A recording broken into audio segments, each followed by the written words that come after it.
Hello, hello, hello.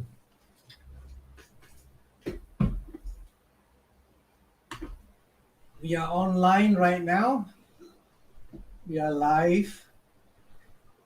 Let me just share the stream. Let me just share the stream.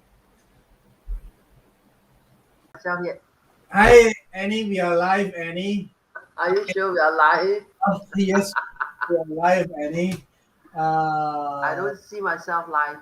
Stuff that we do with technology. Nice. Yes, exactly. How many times do we have to try to get on live? Okay, so this one I'm sending you on WhatsApp is the Hmm. link that you need to sort of send out to get your friends in if you want. What do you mean get them in if they want? As in No, that to watch the show, right? to watch the show. Yeah, Okay. Hang on. Okay, send me on WhatsApp, please. yeah, Send sent already? already. Yeah. Okay. Let me take a look. You want me to share this to my own page? Yeah, please do. Let them see Hang the on. powerhouse that's Annie. I don't see anything. Okay. It's taking a while to load. Sorry, I Yeah. got a very slow Wi-Fi today. Actually, I'm on my hotspot. I don't know what happened to my Wi-Fi. Ah, That's story for another day, huh? that But imagine, explains why you are in slow motion. am I in slow motion? Are you I, I, sure? I was I was Are thinking you you were being sure? very ladylike. And it's something that you're not used to it. Yeah. So, Okay. all right, all right. Let me see if we are on. Yes, we Uh, are. Let me look. Let me just share to my page. How do I share to my own personal page? My newsfeed. yeah, Give me 2 minutes. yep, okay. And while I do that, I'll do it to Oh, LinkedIn as well. Let's invite okay. people from LinkedIn.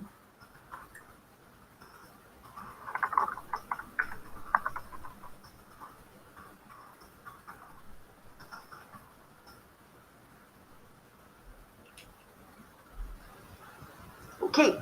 Posted. Okay, so do you want to post to your LinkedIn audience? Then you need to give me a link. Yeah, I will just give it to you in a while. Okay, it's on your WhatsApp. Okay. Give me a minute. LinkedIn. Okay, Yeah, not yet. LinkedIn. You can watch it on LinkedIn as well. Okay. Copy. Hang on. Let me post this.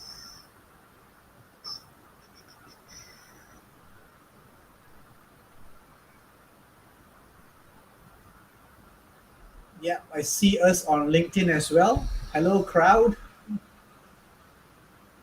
Oh, then I should just share from there, right? Or should I share my own link?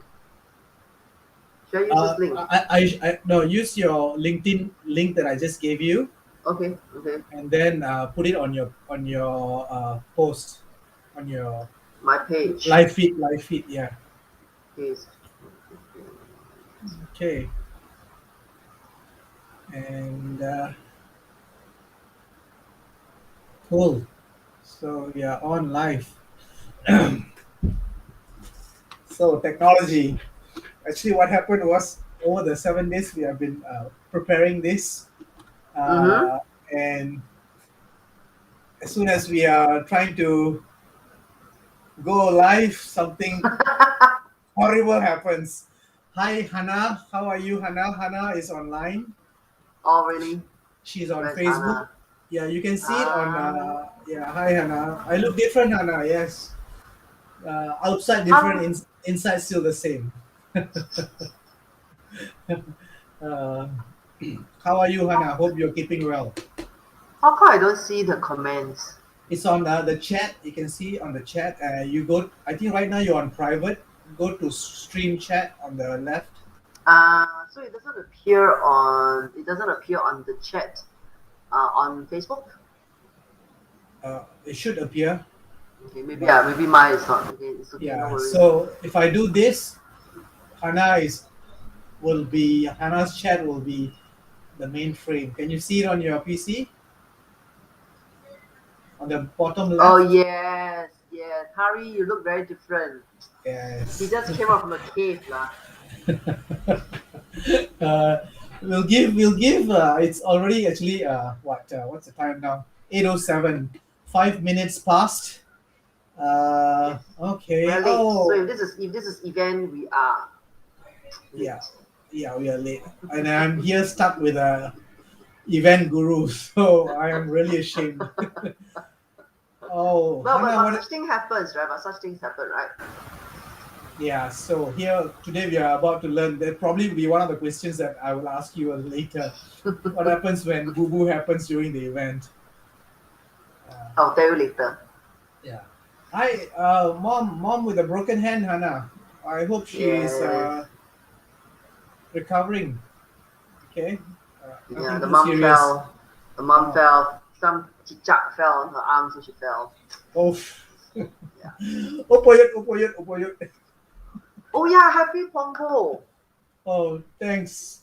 Right, Uh, today, right? it's just yeah, it's today, and yeah, it's it was done in the afternoon for me, so it's fine, no problem. Okay, so I think we will be expecting people to stream in, Mm-hmm. but in order not to waste Stroll any, in. yeah, any, in order to not to waste any time, maybe I will start this. All right?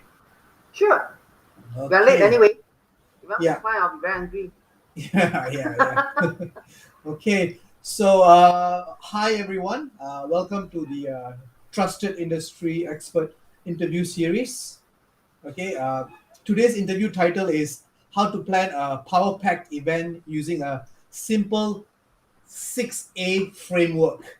Okay, a simple but powerful 6A framework. My name is Haridas, and today I'll be speaking to Singapore's event extraordinaire, Miss Annie Chan. Okay, right. Welcome, Annie. Hello, thank you for having me. But I think that personally, I think that hat is a rather big hat. All right, I don't want. I feel very honored and very humbled that you put that title on me. So it can be very stressful. All right, but I think like I said, we are all event expert. I've got my other pool of friends out there. All of us are event experts. So I think we all learn from one another. We all have our strength. We all have our weakness. It's just that we see how do we best tap on what worked best for our clients. Yeah. Okay, cool. I actually have seen you in action, and I swear to God, you are the event extraordinaire. Thank you Okay, so much. okay. So, Miss Eddie, I mean, just a little bit background of Sorry, Miss. can you drop the miss? Okay, I feel very missed. okay. So, Annie has actually a little background on her. She has organized over thousands of events and helped hundreds of people plan for the events as well. Right, Annie is a veteran in the area of event planning and operations, with no less than 20, 20 years of events and related experience under her belt. Okay, a fun fact about Annie: to date, Annie and her team still holds the unrivaled record of planning and executing no less than 1,000 single events in a span of 2 years. Okay, so let's put it into perspective. That's 1,000 single events in the span of 2 years in Singapore. For me, I cannot even fathom that, but it must have been hard work. We'll get into that later as well. Okay, That's right actually 1.5 events a day. there you go, there you go, and that's why I cannot think how Imagine. you actually accomplish that. So we are indeed very privileged to have a true master as our guest on this episode of Trusted Industry Expert. Uh, Members, whoever is joining us today would be really in for a treat. Lesson learned, right? Annie, thank you again for joining us on this live interview. So I just want to lay the foundation on how this is going to go. It's going to be in two parts, right? The first part is a get to know any session, right? And the second part would be where Annie would spill the beans on the 6A framework that she has. Okay, is that okay, Annie? Yep. Good. Okay, good. So Annie, just before we go, the I think I know why. Because you are not on Wi-Fi, right? That's why it's a little bit blur on your side now. Earlier it was clearer. Really? So you can't hear me very well? No, your image. Really? Yeah. Oh, yes. Okay, wait. I don't know why. Oh, yeah, yeah. I just noticed on Facebook. Hang on. I'm on my hotspot. Okay, now it's better. Yeah. Okay, cool. Yeah, I think I will not put it down. I just leave it out there. Okay, cool. Yes. Hi, Danny Chin. Hi, Welcome. Danny. Okay, I'm not familiar with Danny. Are you familiar with Danny, Annie? Yes, I know who's Danny. Danny's also Uh, in the community learning group. I see. Oh, You've gone blur again, by the way. Okay, okay. I gotta apologize for this. I'm not sure why. Because like say like the Wi-Fi here is having issues, so I'm on my hotspot. So I guess because of that, it's not being very useful. Okay, so but like I say such things do happen, so I must apologize for that. But I think important you all can hear me, right? Yeah. It's helpful that you're a natural beauty. So uh, Maybe that's why they need to blur me out a bit lah, so that yeah, you look better. yeah. Okay, let's get on to the first part, Annie. It's fun. It's already fun talking to you. Uh, I can hear Annie well. Thanks, Danny. Thank you so much. Um, so the first part of it.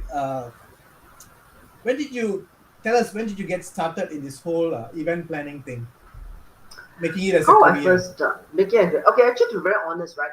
My very first career was actually a PR person. So I started out in public relations, right? And how I got into public relations was even more interesting.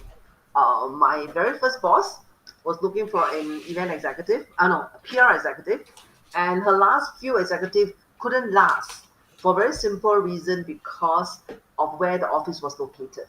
Ah, Okay, so when my one of my relatives who knows her recommended me and said, "Hey, my niece is looking for a job," blah blah blah. I called her.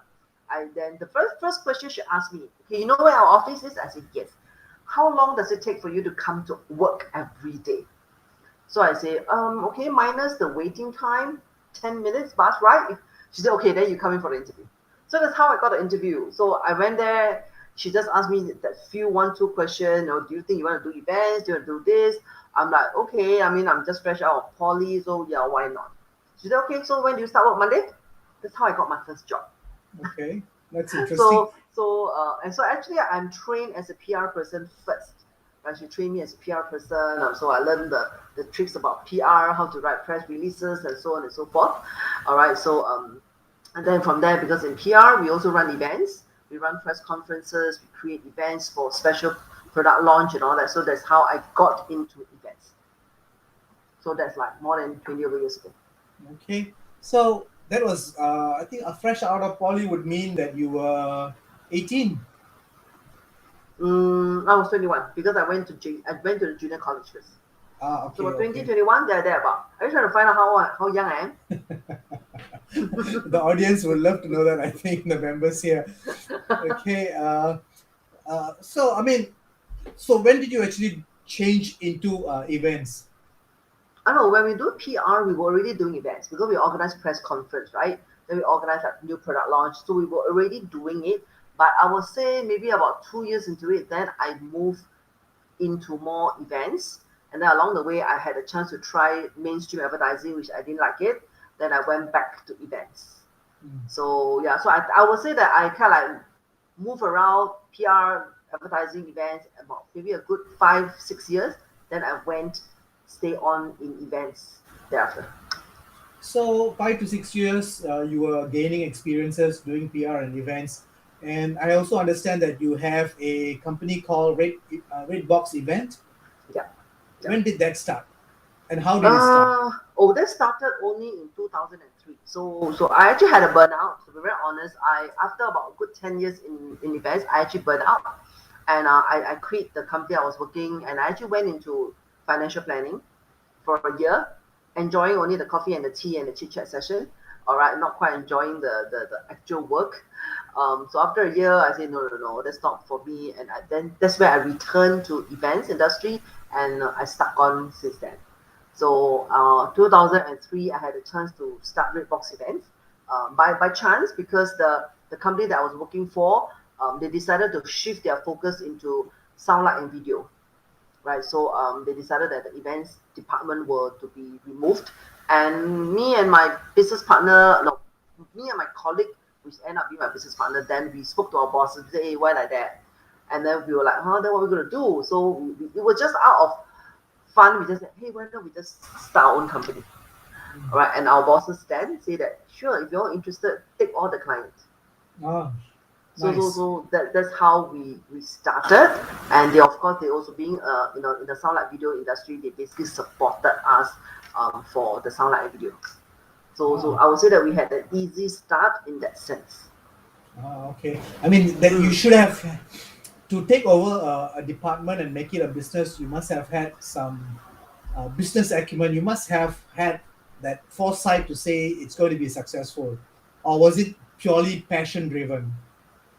I would say both, because we're enjoying doing events and all that kind of thing, right? So, and partly also because we were basically handling the client anyway. All right, so to the bosses then is that rather than this set of client lands into some other events company, might as well I let my current staff who are already servicing the client take over the entire client. So basically there's it's also good for the client, right? Because the client has worked with us so closely, so they know how we work. Right. Hmm. So I would say at that point it was really pure just passion and say, hey, then what we're gonna do. Right. So might as well we just take over. Mm-hmm. Yeah. So but This, along the way a lot of learning curve, from just a staff ending up being a business owner. There's a lot of things we have to learn, and we just learn along the way, lah. yeah, so that nicely leads me to my next question to you. Mm, A lot of businesses or people who start business, they only look at the rosy part. But in mm, this show, I like to highlight that there are challenges as well in terms of starting a business, right? So in your when you started your red box events, what were some of the challenges that actually drove you crazy, or you and your partners had squabbles over? Can you share some incidences or Okay, challenges? I would say that the biggest challenge that most of us, or rather we faced, was really financial, really financial situation, right? Mm, Because we're new, we are not sure how should we go about. So yeah, we took out money to invest, and then we run the whole show and all that, right? So but we're very thankful because from our work itself, we really realized that how we need to make sure that the cash flow is there. I mean, even mm, as a staff, we also need to ensure cash flow is there for the management, right? mm, So I think that kind of helps. But along the way, we also realize that there is a differentiation. Managing cash flow as a staff and managing cash flow as a boss, there mm. is a big differentiation. All And right. we had the largest breakup call was one of our major clients. We had some payment issue. I think because me and my partner, we believe in ensuring that our staff are always paid on time, they are always well taken care of. So when we had that issue, we actually had to sit down with our staff. That time we had only two staff, young girl, not much commitment. So we actually sat them down and we explained the situation, which they were fully aware of. And we say that we apologize, we may need their help. And that help means that can they go without salary for the next 3 months first? We'll Mm, pay the CPF and all that, right? But can they support us by um, holding back their salary for like 3 months? And we told them, we say, this is our request. But if the answer is no, no worry, we'll still pay them in full, and we will part company, like Sui will part company. And we were very thankful. Without battling an eyelid, the two of them say yes. We mm, even told them, no, go back and think about it after the weekend, then come back and tell us, right? mm, They both of them just look at each other and like, it's okay, no problem.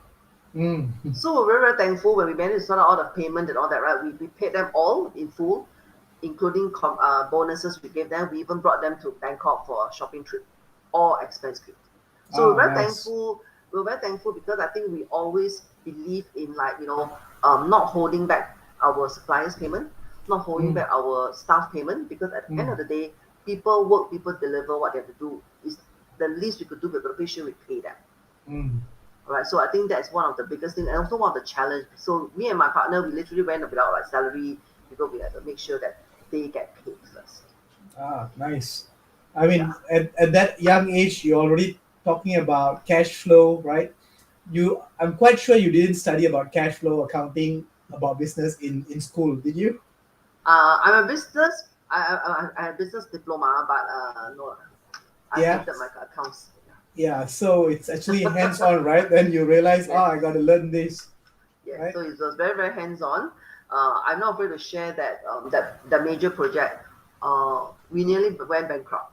Ah, We okay. nearly went bankrupt. Okay, but me and my partner, we say we had to do what we have to do. So we seek out support from certain level, and we managed to push for a 90% payment in the end. Ah, Because okay. without that payment, we literally would have gone kaput.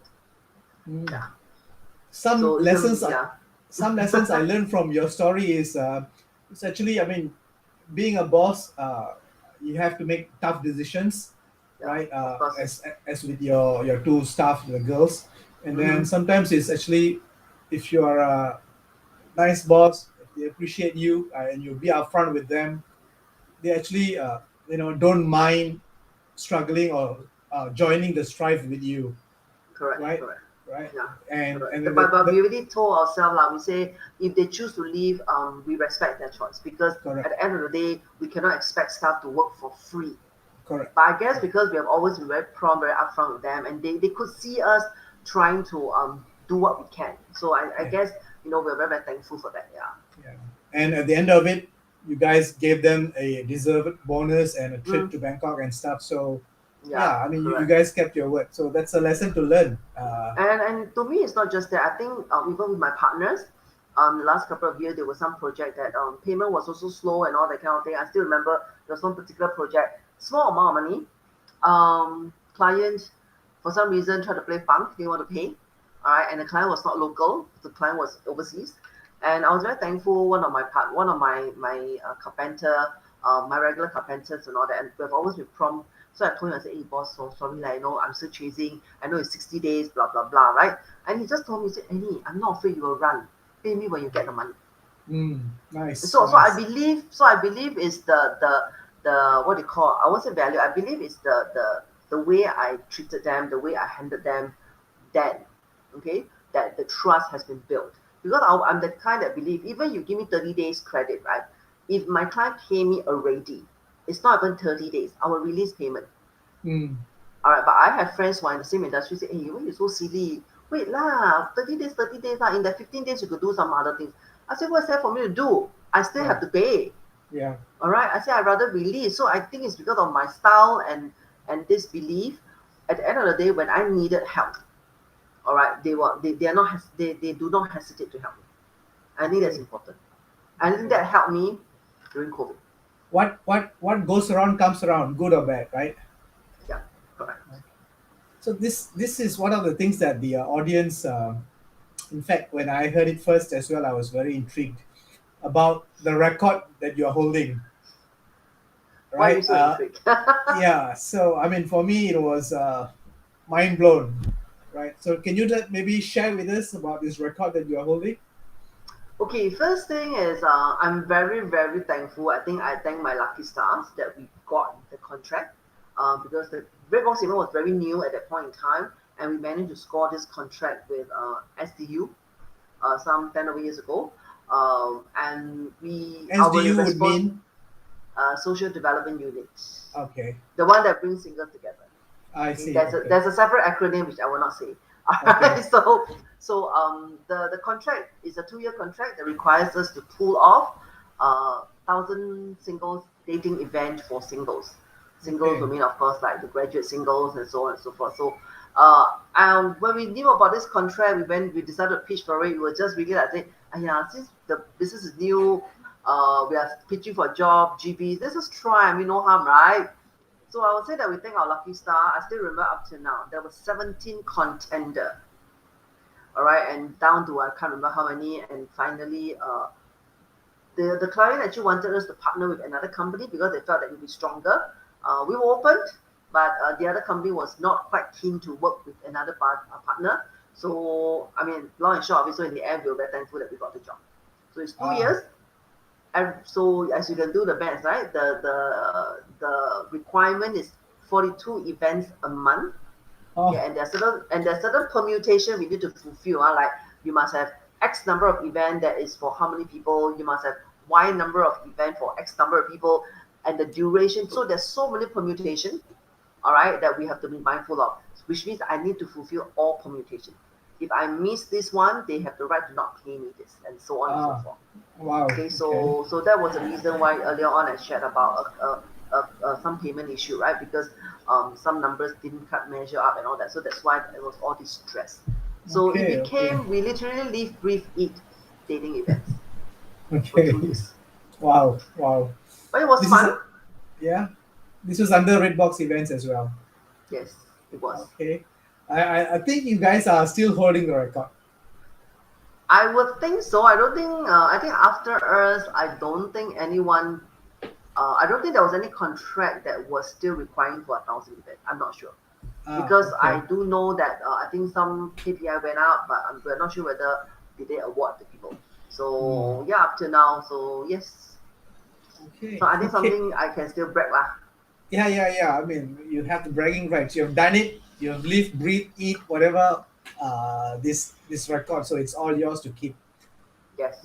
Maybe the next time I meet you, I'll give you a plaque. Right? That would be nice. Yeah, that would be nice for you to keep, right? Yes. So this COVID, it's been quite dreadful to the mice industry, right?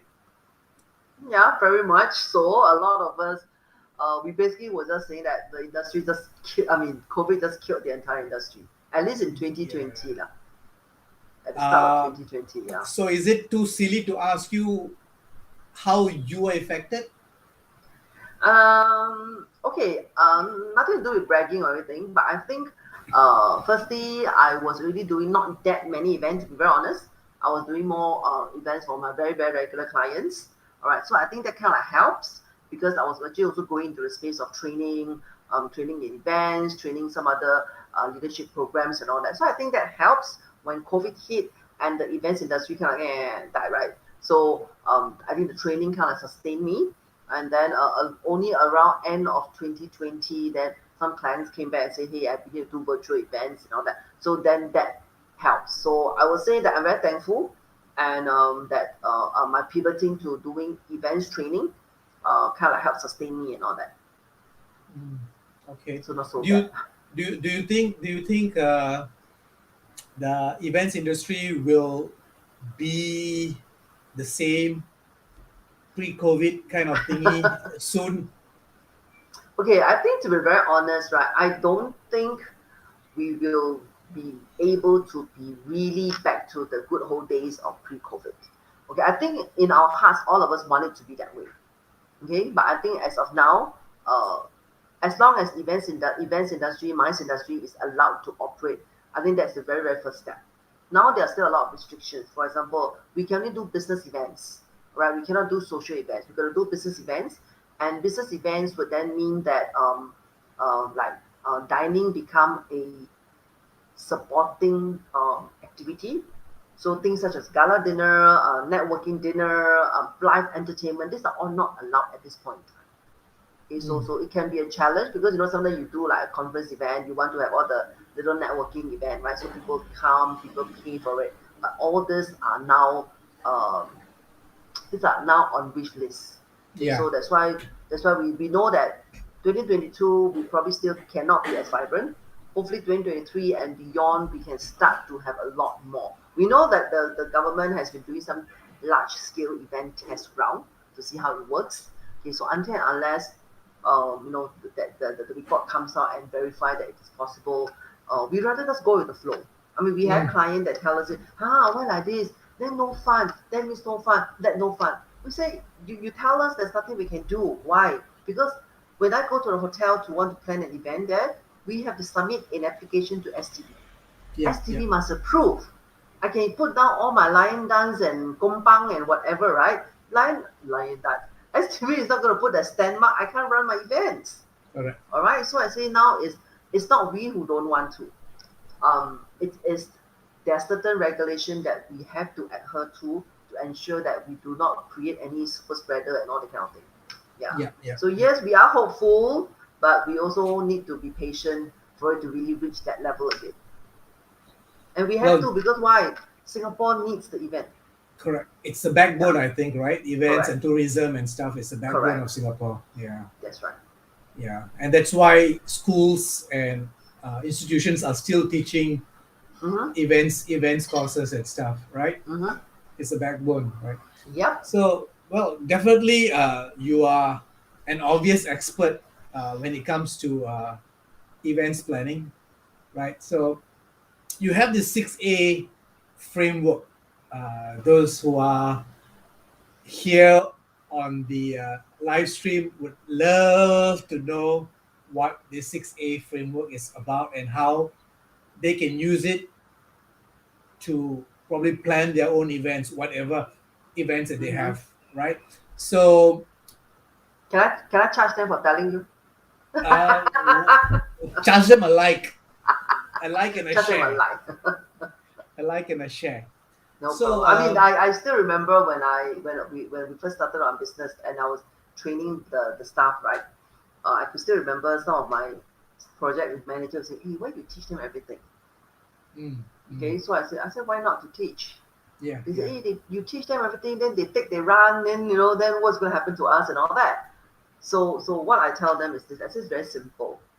Firstly, they represent us. If they go out there and they make a mess of the event, we are in trouble, not just them. I say, and if we are the bosses and we are the project lead, we are answerable to the client.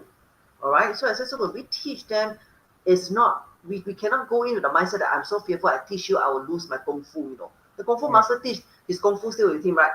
Right. So I say, well, you have to still remember that they still represent red box events.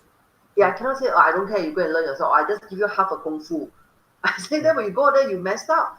Who is answerable? I am answerable. You are answerable. The management is answerable. Right. So I don't believe it. So I believe I'll teach you everything. But I also tell my management, I say, but why am I so willing to teach and I'm not fearful that they were like Sabo. take and run or sabo, right? I say it's because we are all different, right? I can teach you now, Harry, the 6A's.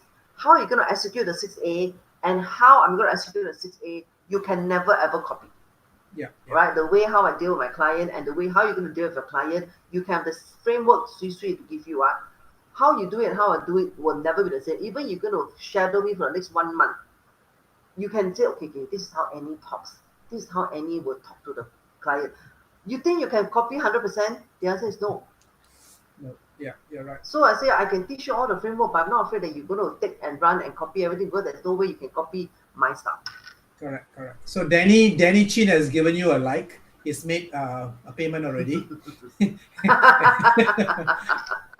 Thank you, Danny. Yeah, and he's waiting for the meat. For the goods. Yeah. For the goods, is it? So maybe you can start. Tell us what prompted you to create a system and what this system is all about. Okay, I think what really prompted me to create the system was after like 20 years in the industry, I realized that there is a certain flow. Whenever client come to us and say, hey, can you come up with a proposal for us? No, there are the very first few steps that we definitely have to do. I'm not talking about events planning step. Event planning step, you plan, you execute, you coordinate, then you close off the show, right? That's like a no-brainer. Everybody knows, right? The operations. Yeah, the operation part. Then I realized that, but there is something before that. Before even the operation start. That means when I'm now only at the planning stage, whereby I've got to design an event for the client. All right, there are these 6A's that I personally feel that is very relevant, and I feel that it's very easy to understand, even for people who are first time running an event. Okay, may I guess what's the first A?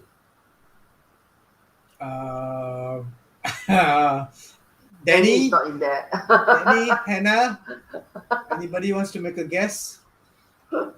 While they put the answer, let me guess. Maybe Harry, let me ask you if somebody comes to you and engage you to to go and give a talk. Okay, what are the likelihood? What are some of the questions you're going to ask this person who invited you? Well, the first thing I would ask is about the audience, the clients, the persona of the clients there, people who are attending, Why? so that I can structure my talk to interest them and to be uh, so that they don't fall asleep. If I talk A and the client is rather the audience is not B type, so if the client is B type, I structure my talk to be a B, so they will be interested and engaged. So yeah, Exactly. ah, So when we plan, when we start designing an event for a client, the very first thing we always look out for is the audience. What's the audience profile? Same thing, right? You say when somebody invite you to go and give a talk, you will straight ask them who is listening. Is it the aunties? All right, let's say you go talk about digital marketing and they say, oh, these are all 70-year-old auntie uncle. Are you going to pull out all the jargons for them? They won't understand, right? mm, If let's say now the people who's going to listen to you are like the millenniums, early, the late early teens and all that, and you start giving them all the basic words, they probably look at you and say like, I think I know better than you. Same, mm, right? So you need to understand your entire audience profile. Once you're able to understand your audience profile, everything else will flow smoother. Okay, but of course, mm, I got cases people ask me, say, yeah, but Annie, if you're organizing, let's say, IT show, there's so many people. I say, yes, same thing. You're organizing IT show, you want practically anybody and everybody to come and spend money, right? But at the end of the day, like you say, you still need to have a rough idea of how many sets of persona are there. There'll be some who comes in and say that, oh, I'm only here browsing. But there'll be some who purposely wait for IT fair and come in and buy bundle deal. So you still mm, need to make sure that out of your whole target audience of let's say 18 to 80, we talk about this kind of public exhibition, you probably will stay on the segment, all right? mm, Because there are some people who only want to buy cheap deals. There are some mm. people who come in and compare price. So you still need to know. Once you have that, then the rest of the A's will flow smoother. Okay. So there is another 5A that we are talking about that will strengthen the audience, right? Correct. No, no, Ah, strengthen the whole event, not the audience. Strengthen the whole okay. event. The Okay, strengthen the so whole like I say, event. right. So the next A, having said that, so once you know the profile, the persona, the needs, the pain point, like what Danny said, what's the next thing you would want to be looking at? You know the person's what are they looking out for? You know their pain points, you know their needs, their I miss PC show and stuff like that. All right. So when you know all this, now you are the one going to structure this whole exhibition. You are likely to then say, okay, we will have people who wants to buy cheap deals. I must make sure I bring in exhibitors that's going to clear stocks, right? Then you may That's say, right. oh, there were people who want to learn about certain things. Okay, then maybe I'll have a stage program that teach them about maybe how to extend the Wi-Fi in their room, how to buy this, how to buy that. And all this means program. Mhm. So in program, why is it P, right? Not why P and not why is it A and not P, right? What we call is activities. So Okay. once you understand the whole profile of your audience, that's where you can create all the necessary activities for your audience. So activities here will include like, okay, you have your exhibitors, you may have your stage program, you may have your workshop, you may even have your corner F&B for them to eat, drink something, then they go back and shop again. So that's why it's activity. So once you understand the profile, you will have your activities, Mm, right? So the activity is the one that will, the second A that will help you strengthen your whole event further. okay. This is in Yeah. collaboration with the organizer of the event, right? Correct. So so let's say, okay, for example, let's say I want to do a IT show, right? So let's say you come to me and say, Annie, we'll do this. I say, okay, so Mr. Hari, what is the target audience? So you will Mm, tell me, right? I need to understand that from you. You may tell mm, me, I want everybody lah, now no business already. The more the merrier. I say, okay, no problem. But we still need to split, right? People who come in could be singles, people coming could be family, people coming could be just be hunter, bargain hunters. We still need to know.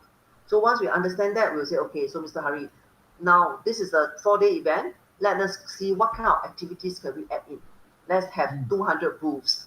Let's have this. Let's have what they call auction. Let's have mm, all this activity will come in to make your whole 4 day as power packed as it possibly can. And this mm, power pack activity must be something that your target audience, based on their profile, they're going to like it. mm. Okay. So audience activity. What's Mm-hmm. next? What do you think is next? You have your audience, you got activity. So what's next? What's the next? The show. No lah. Why is so fast the show? Let's see what's the next. I also can't remember how. Hang on Anticipation, is it? Yes. Create- So clever. create- What's anticipation? Is it advertising and stuff? Yes. Okay. So I know people say, wow, advertising lah. Why anticipation? Why I use anticipation is this. Anticipation basically equals to marketing. Okay. So when I market this show, what am I creating? I'm creating some sort of an anticipation for my audience, right? I'll be saying that, wow, there'll be up to 200 booths, there'll be bargains, there'll be this, there'll be that. And so I'm basically advertising, I'm basically marketing to tell them how fantastic this event is. Yeah. All right. But what is important when we talk about, and so we are creating an anticipation for your target audience. Akan Okay, datang. so akan datang, right? So but this is also the tricky part. All marketers like to blow until very power, right? Very gila, right? But I always tell them, you can blow until very big. Can you deliver or not? You cannot deliver. You make them their anticipation so high. You cannot deliver when they show up at the event. Your level is here. I said, do you know what have happened? You've just killed your entire image for your own self.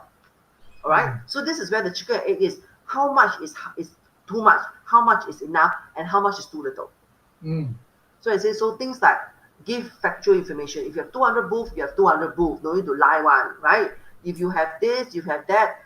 Give the factual information. I could still remember there was one event that I was helping a friend. I wasn't running it. I was helping a friend.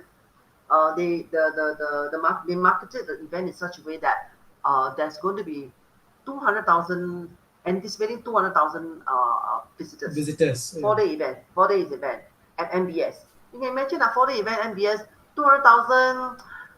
It was a ladies only event. No, not say ladies. It was a lady exhibition or something to do with more targeted audience was more ladies, right? So Jewelry. you think about it, so something along the line. No, it's more like things that's more for ladies. It's like a mixture of things. So you say, okay, not too bad. A 4-day event, 200,000, plus Saturday, Sunday, there's a church there. No, it's not impossible. The final count we found out was 20,000. Oh. So that's what we meant by anticipation. You make it under so big deal. In the end, it's 1/3, like, I don't know, 10%. Not just the anticipation, not just whatever you did, not just kill your brand with the participant or the visitor, it also kill your brand with the exhibitors. Exhibitors were so upset. I invest, let's say, $3,000 for a booth, with the understanding that there's going to be 200,000 visitors. In the end, you got 20,000 visitors. My $3,000 investment has gone where? Okay, so that's what we meant. It is important to make it look exciting, make it look attractive, make it look, wow, I want to go. Okay, but the point is, don't overcommit and then you under deliver. Right? So how do you work with the organizer to sort of don't overcommit and gauge roughly? Is there a process behind that? Okay, so usually factual information, like I say, right? Like, for example, how many thousand, how many exhibition booths, what are some of the activities that's going to happen, if you're very sure there's going to be bundle deals and all that, right? Then all these are facts. Facts is okay to give, so no problem, right? So you can run away from it. Then that's where when we talk about the activities, right? Yeah. Look at the activities that you have. Is there any activities that's unique? If let's say now you're going to have somebody, okay, let's say Mr. Haridas is going to talk something about digital, and you will never get it unless you go and pay for his workshop, for example, right? But he has very kindly come to share, right? Then market this person because he's real, right? He's going to show up anyway, right? So don't just market that say, wow, I'm going to have 100,000 of visitors. Don't just market that. Use whatever that's within the exhibition that you can to draw the people to the exhibition. Okay, that's very interesting tip. Right, like for example, if you know for sure there's going to be a lucky draw, spend $1,000 and you stand a chance to win a car. You can talk about that, right? Although some people say, hey, that's quite lame. But people who go to an IT show and all that, they may be looking for good bargains, so spending 1,000 maybe to them, original could be 3,000. Now they spend 1,000. They're fine. They'll be happy to do it. Yeah, and those are real information that you're not lying, right? Yeah, You're going to give away a car ultimately. You're really giving away a car, right? yeah. So don't, what we always say, don't market things that end up being countable. Like for example, oh, I'm going to attract 500,000. Well, that person stand there, take the clicker, click, 500 only. You can't get away, right? Unless, Yeah, I mean, unless if the event has got a track record, then probably you can boost on past track records to say this correct, average amount of people has come in for the past five correct, years, correct. right? Correct. So, like for example, if you say that, like this is the 10th year running, you say, averagely we've always been attracting 100,000. So okay, averagely, right, 100,000. So some year maybe only got 50,000, but some year 150. So you square off, right? So if this year only got 50, I'm still safe, right? Yeah, Yeah. correct, So correct. don't try and market with numbers because numbers are countable. Yeah, correct. Yeah. Okay. So that's Correct. anticipation. What's Mm-hmm. the fourth one? Atmosphere. Atmosphere. Okay. Okay, so now you have your audience coming, you have your activities going on, you have tell people how fantastic this event is going to be so that they attract them to come. So when they step into your exhibition hall, what kind of atmosphere, the kind of the vibes that you're going to give them. So if you're going to tell me that this is a event with 200 exhibitors, there's going to be auction going on, there's going to be this, there's going to be that. So when you walk through the hall, if you walk into a silent hall, you'll be like, what like that one? So you'll be expecting to walk into a hall that's very vibrant, there's a lot of activities, there are a lot of like, you hear some bargain deals going on, right? That's what we meant by atmosphere. Okay, but of course, atmosphere, that's just the very tip of the atmosphere. Atmosphere will also mean such as the way you lay out your place.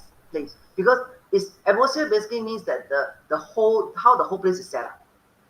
So you also will mean things like how you're going to lay out. Are you going to have enough doors? Are you going to end up having so many long queues and all that? Because it's also different because if the place is hot and stuffy, you also is going to kill your event, right? So how you lay out the space, how you structure, like where are all the bargain deals? Are you going to spread them all out? Where's the stage? Where's the food? It's also somewhat like an atmosphere. Okay, so for exhibition, it's not so much to talk about, but let's say now this is a gala dinner. You can imagine, right? I tell you, this is a glitzy gala dinner. Yeah. You come in, you see, what like that called glitzy, yeah. Mm. No bright lights, no glittering, whatever chandelier and all that kind of thing. The tablecloth is black color, white color. Then you're like, where is that glitz? That's what we meant by atmosphere. And the atmosphere is as many of the touch points you can cover. So like say, right, if you're doing a gala dinner, glitz and glamour you call it. When you arrive at the reception counter girl, what would you expect them to be dressed? At least nice black cocktail dresses, right? Okay. Nice makeup. The whole setting should give you the glitz and glamour feel. But imagine you walk there, you see, like that one. The girl wear t-shirt, wear those event crew t-shirt, you be like, so where's the glitzy and glamour feel? So that's what I meant by atmosphere. So certain events, the atmosphere is very, very crucial. Okay? Yeah. So that's So the that atmosphere. who decides on that as a planner or the organizer?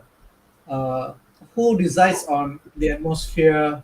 Okay, it's still all interlinked. Okay, so you look at it, it's all interlinked, right?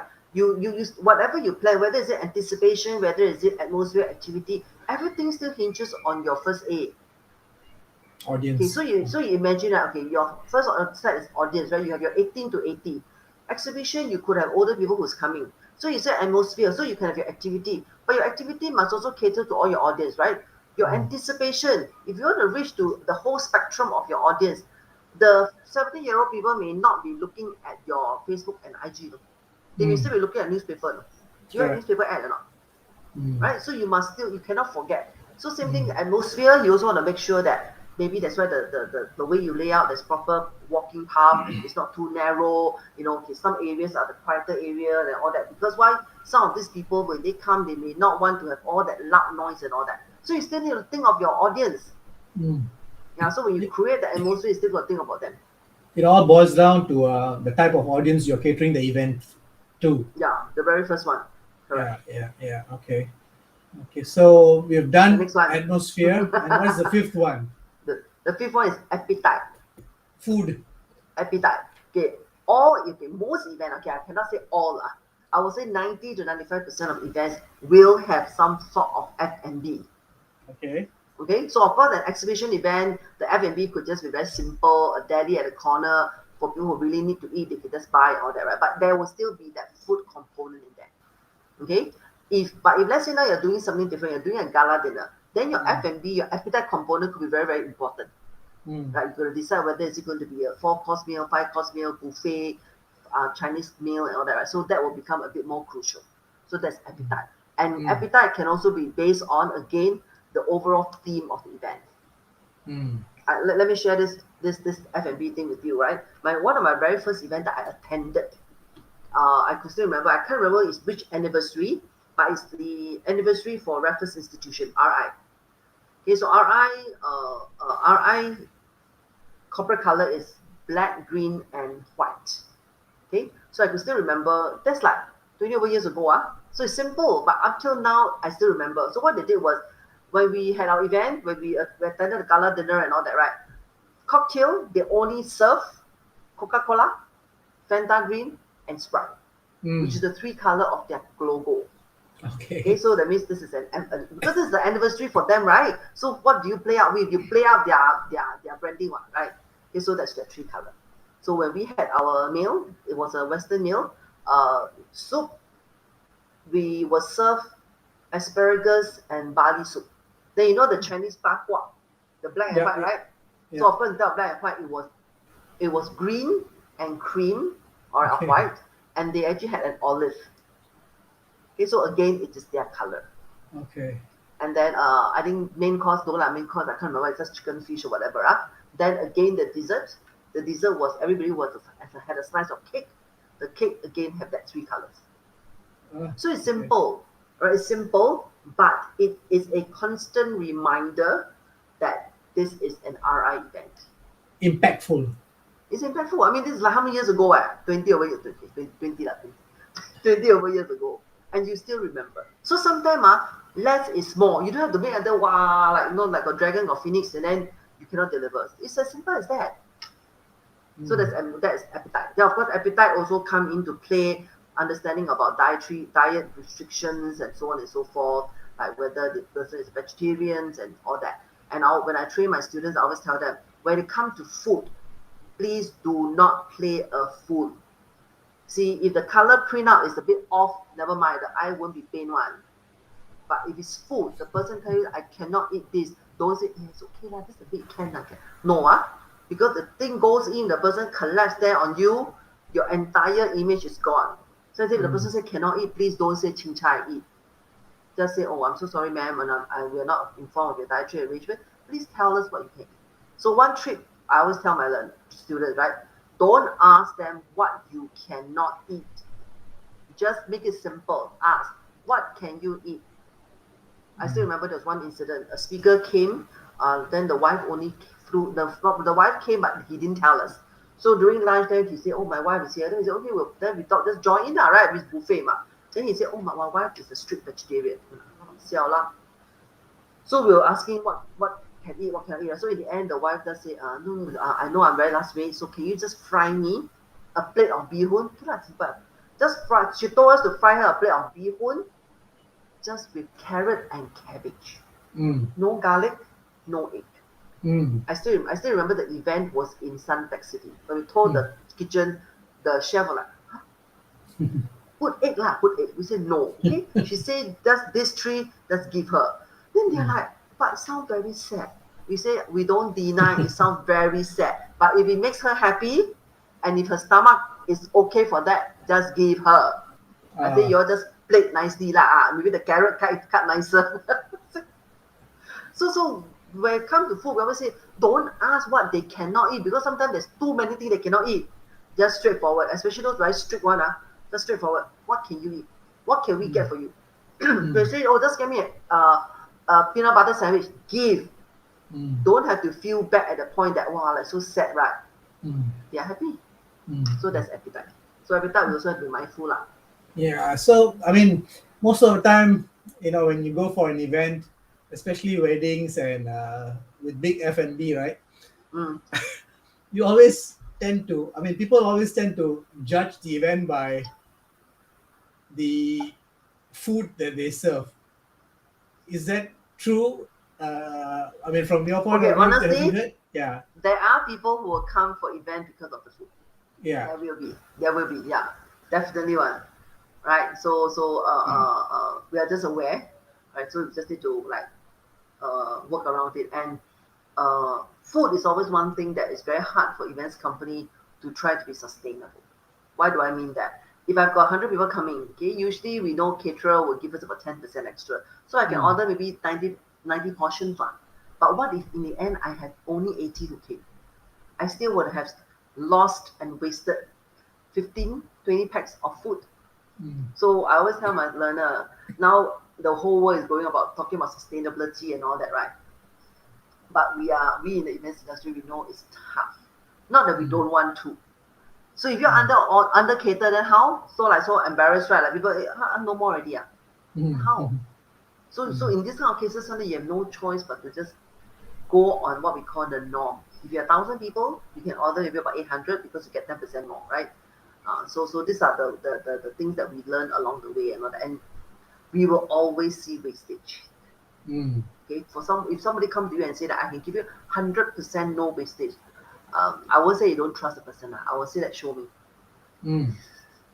I'll Okay. ask the person show me how you going to do this. Okay. Okay. Yeah. Okay. So are you saying? I mean, based on this, I'm just curious. Are you saying people, organizers, or people who want to organize events, they also ask planners like you how to conserve, how Yeah, to. yeah, because now there's all this SDG goal, right? The sustainability development goals, right?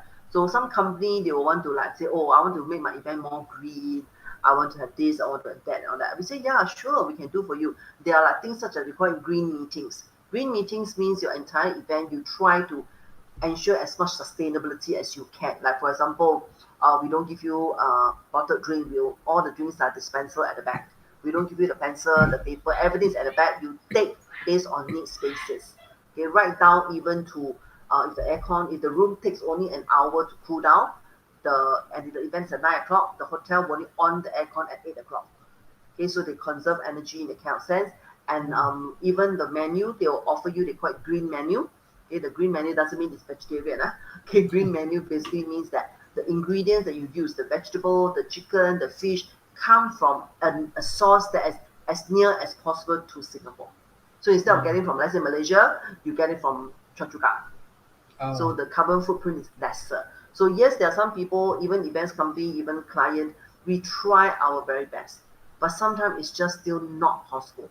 And plus the fact that HSA, our health and safety, right? When the food leaves the kitchen, within 4 hours, it must be consumed. Otherwise, it must be thrown. mm. 10, 20 years ago when we're running events, right? Event ends, it's a buffet event. The hotel will come to me and say, hey, Annie, your crew what time come?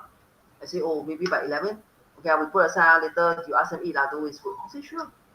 Now cannot. All right, Mm. everything is bin, everything is thrown.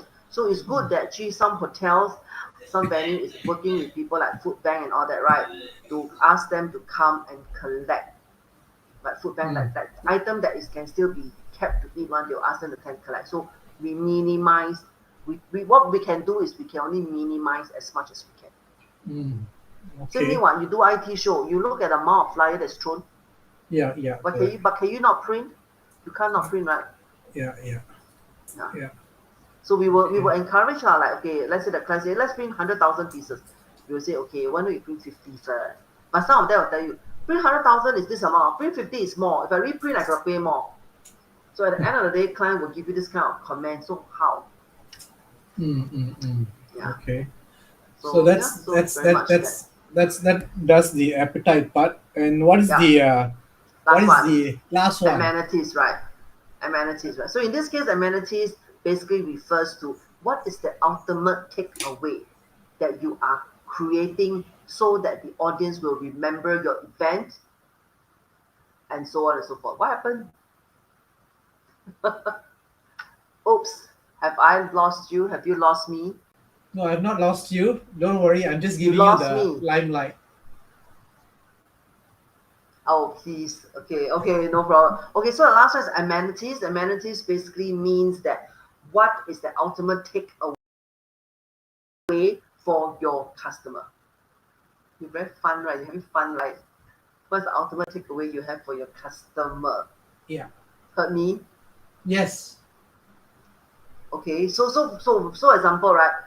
Amenities could refer to, let's say, a tumbler. You came for an event, this is your door gift, you bring back. All right. So if I'm always using this tumbler, I will always remember this event. But some people will give other things such as like maybe a pen. So you finish writing, you throw, forget, gone. So we as event organizer, this amenities part we always try to strive to do is the intangible amenities and intangible takeaway. So if the activities, the atmosphere, all these things are power packed enough, then there's a higher chance that they will remember better. I'll give you one example, the reference for the RI one. Yeah, I don't even remember what was the door gift, but the fact that I remembered the food itself. I mean the food no big deal, right? Fanta, Coke, then drink. What is this drink? Cake is just a slice of cake. I don't remember what cake, but I still remember the color. Right? And the soup I also can't remember how it tastes like. Okay, but the fact that it was the color. Okay, so that's what we meant. That's the amendment. That's that takeaway. So the more impactful the takeaway, the likelihood the person will remember. Mm. All right. So some people like to buy expensive gifts, but the expensive gift put there, gone more. Right? And like, oh, I don't use it anymore. I forget about it.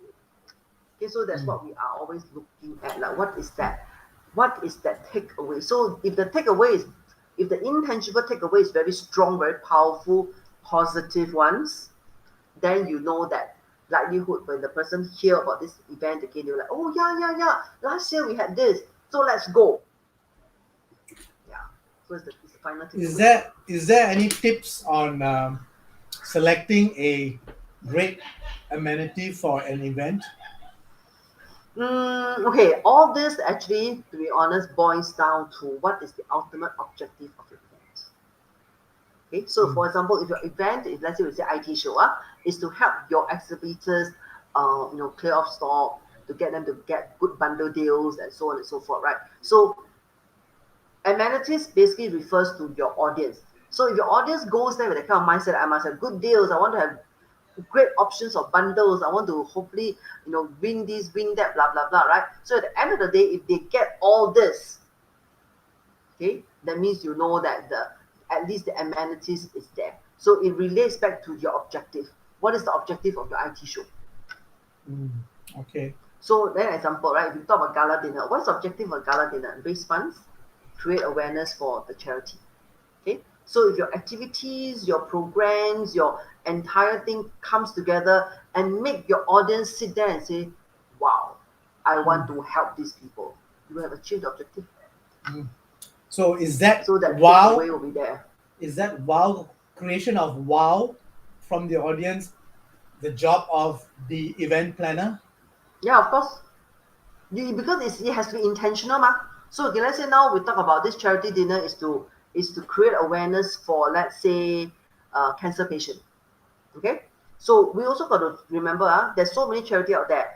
So what is it that this group of people who's sitting there, who's watching the show, supporting the show, half of them could already be supporter, half of them could be boss buy tickets, say, go. They could have never heard about you before, right? So then you as an organizer, you could say, okay, so now my audience is a mixture. My activities must let them know what is this cancer foundation all about, right? My food can also be played around it. I serve food that's less processed and so on and so forth. My anticipation, what am I going to anticipate? I may be saying that, oh, there's be some special performance, and the special performance could be by somebody who's a cancer survivor. Mm. Okay, and then of course your appetite and all that. Then like lastly, the amenities. The takeaway you want of this group of people would be they remember your charity. The Mm. next time somebody comes around asking them to support a charity, they will remember it's you. Or the Mm. next time you come to them and say, "Can you please donate?" They will just willingly donate. So the Mm. whole thing must flow in such a way that the impact is there. Mm. Yeah. So it is intentional. No, it doesn't just happen like that. It has to be created. It has to be created so that it's intentional that it will happen. Mm. Yeah. So do you find as an event planner to put across 6 A's to the event organizer a challenge, or when you do it in a 6A manner, it becomes easier for the organizer to understand. Okay, actually, when we talk to the client, right, we don't go and say, okay, boss, come on, okay, this is first A, this is second A, this is third A, right? I mean, okay, at least I don't do it. Okay, so but in my head, I would already know that, okay, Annie, you're gonna go through this 6A. First thing, seriously understand the whole profile of the audience.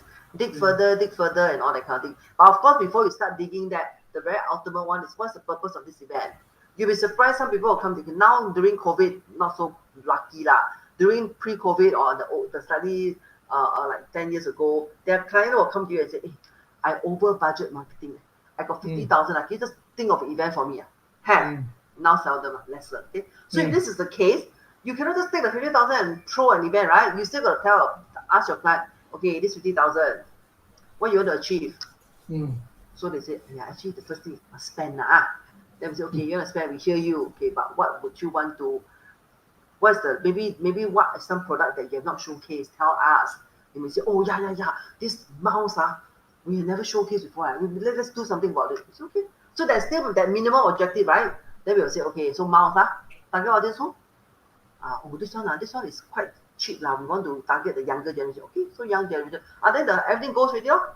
Young generation, what are you going to do so that the young generation, when they come to your roadshow, they're going to enjoy? Then all the A's will then start putting in pam, and then you deliver. So we don't go and tell them like, oh, A lah, first A, second A. They will look at you like, what are you talking? But we ourselves knows. It's like inbuilt in us, or at least inbuilt in me. After so many years. But this, I mean, there are a lot of types of events, right? So your 6A framework works for every type of events. Yeah. The only thing I want to say that it works for all events. The only thing is that please take note, they don't share equal weightage. Okay, they don't share equal weightage. Like just now I was saying, you do an exhibition, your appetite component is probably not as crucial as compared to you're doing a gala dinner or you're doing a food and wine festival. That is very crucial, your choice of exhibitor to talk about the food, all this is very important. Okay. Similarly, although audience is the very largest audience, is the most important one, right? If let's say now this is doing an event, it's a town hall event for your company. You already know what everybody's in your staff, so you may not need to go in so in depth onto the profile of your audience because you know they're all your staff, right? But then you may want to do the other rest of the thing a bit more. Okay, like give them activity that's not too boring, not say have the CEO talk non-stop, think of something else that can engage them so that the message gets across. Right? So the 6A, the weightage are all not the same one. Some weightage is heavier on certain things and all that kind of thing. Based on events, right? And etc. Yeah. Correct. So your 6A, just to summarize, is audience, activity, anticipation, atmosphere, appetite, my favorite, and amenities. Yep. Okay. It sounds like, actually, I mean, to put this into perspective, I mean, not everybody is an event organizer. When you have a planner like this and you go in with such a framework, it makes the organizers' work so much easier. Correct. It makes it easier for them to decide, right? And correct.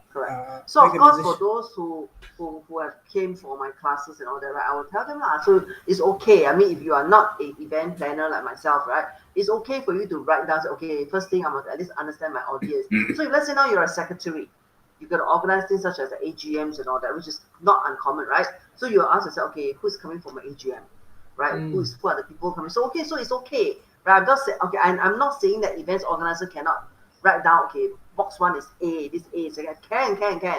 All right, it's just that I'm doing this for so long. Somebody who's 20 years of experience, no need to write down now. Yeah, we probably won't write down, but actually sometimes along the way, if the event is huge, we may still craft it down. I mean, we are not super. No? We will still may miss out certain things, so we may still craft down. But what I mean is that at the start of it, when you are sitting in front of the client, we will know that these are the few things we need to ask. So if let's say now you're a secretary and you need to organize this, okay, bring out your paper, right? Okay, who my boss wants to do? Okay, this. Okay, who's coming for AGM? Okay, then AGM what must we do? Must have what signing must audit so it's the same thing Everything's the same. After that, then after activity, is anticipation. Of course, anticipation in this case very little. Just send out notice of AGM. Alright, please block this date. Maybe 2 times. First is to lock the date for AGM. Next is to tell the final location where is AGM. 2, 3, marketing, that's all, right? Then you talk about atmosphere. What kind of setting? You probably want something that is comfortable. The proper mic system is there. They can hear the panel when they're talking. Right? How's the sitting arrangement for everybody else? Then food. You definitely got to serve them right after these people come and sit down and listen to you for an hour for AGM. You better give them some nice food. Yeah. And then take away in this case, maybe just since AGM, maybe just some simple token of appreciation for being part of the team, for being the association for the last 1 year. Yeah. Okay. So anything at all. I sometimes joke with my friends, even a birthday party. Wedding anniversary, you want to plan? Okay, I teach you. Who are you going to invite to celebrate your wedding anniversary? Okay? You know how I decide how important or how great a framework or a blueprint is. I look at how it can be used across the board, for big to small. And it's quite obvious that what you have created in your framework, the 6A framework, can be used in various levels. Right? So that is actually quite awesome. Yes. Awesome. That's another A. Yeah, that's another A. I'm glad you caught that. My name also starts with A. What? The 6 A's of Annie. So some people say, hey, you pick A, is it because your name is Annie? I said, no, not really. It's just fell into like A coincidence. Yeah. Okay, cool. Guys, whoever is watching from wherever, if you have any questions, maybe you can check out on your side of your, if there's any questions, we can try to answer them. My friends are Friday night party lah. Okay. And Danny's got this question. He's put there this one, budget. So budget is budget? a big, it's a big thing, right? Budget. What about budget, Yes. Danny? Don't know he's still there. What about budget? I don't know. Must ask him what about budget he wants to know. Yeah, so I guess what he's trying to perhaps ask is how much of an event is dependent on the budget. That's my interpretation. Hi Rihanna. Hi Rihanna. So again, okay. Budget, right? Budget determine what can be done. Really? I'll tell you, right? 10,000 can do an event. 100,000 also can do an event. 1,000 also can do an event. Depending on what you need. All right. So that's why sometimes client will come to you and say, come to us and say, oh, I want to do this. Then we ask, then they will say, but I got no budget. Or our budget is not set yet. So we always will tell them, right? $1,000 I also can run a dinner for you. 100,000 also can run a dinner. 1 million also can run the dinner. So you must give me a guideline. Okay, so we always will tell them. And to be honest, most clients to a certain extent would know their budget. I will tell you 99% of the client would know their budget. I honestly don't quite believe when the person tells you, say, actually there's no budget. I don't quite believe, especially when you're coming from an organization, right? I mean, unless you say you're one-man show, even your one-man show, you will know how much you want to invest in, let's say, this celebration. Even if you say you're a bottomless pit, you still want to know, right? You don't want after your staff come to you and slap you with a $1 million bill, right? You still want to know.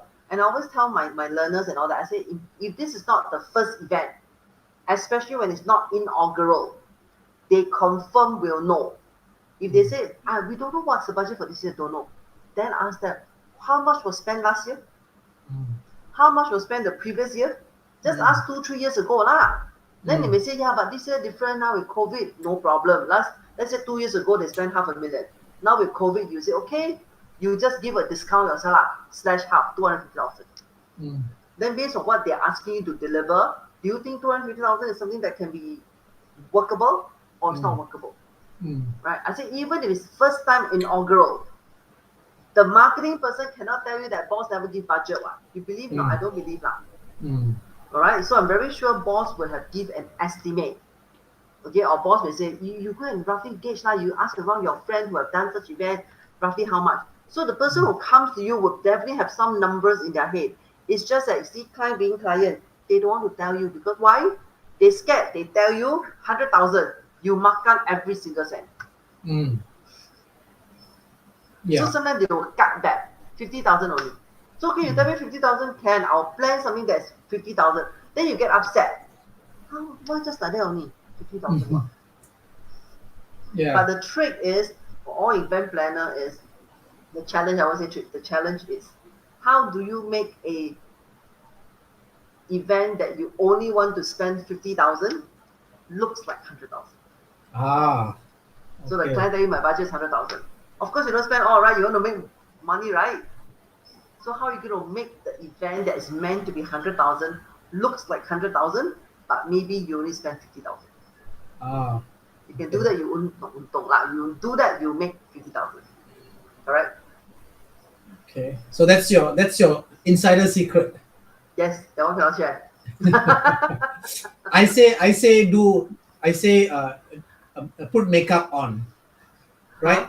How do you put a 50,000 uh, event to look like 100,000?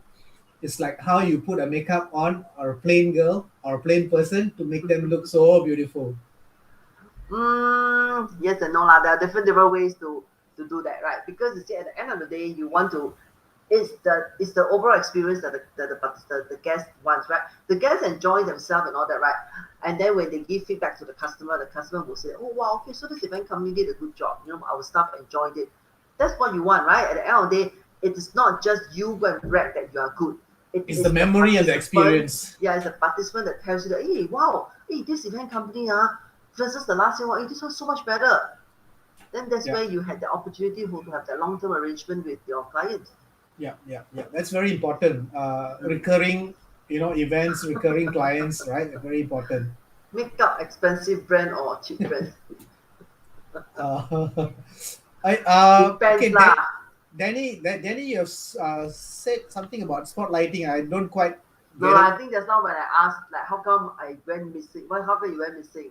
I think Ah, she's trying to tell me that you use the spotlight. okay, okay. I Yeah, hope that's the one. So, okay, you've they make a done the lot of six difference. A's, right? So, anyone from the members who are listening, do you have any questions you want to ask Annie? Maybe you can put it down on the chat. I'm checking on the LinkedIn side as well. Oh, okay. Uh, okay,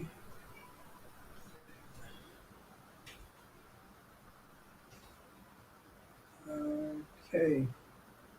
Any questions? Danny used to do event AV. So he knows Hmm. So he Event AV, wishes that. even AV, we also have a lot of fun one. Think he will know lah. If we all, they will know. I still remember we do event AV. There was one event, right? We do. It was only rehearsal, then we will say, oh, there's this camera. So camera go live, right? So you walk, you pan, So there were artists and performers, local artists, So then after we realized that there was a particular singer, every time the camera is pending, he will always try to get in front of the camera. So when he get in Uh, front of the camera means that he appears live on the screen, right? So everybody can see him clearer lah, because it's live screen, right? After a while, my what we call my show producer notices, okay, on my camcorder realize it. So you know what they did?